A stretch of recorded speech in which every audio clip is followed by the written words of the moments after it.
One of our favorite things to do at the Team W is to teach in-person workshops.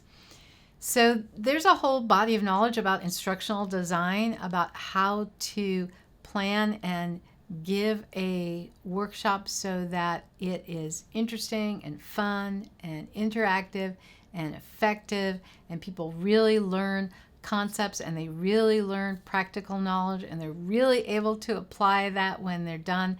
And we've put everything we know about workshops and years of experience of teaching them into every single one of our workshops. So when you come to one of our workshops, you're going to learn a lot and you're also going to have a lot of fun.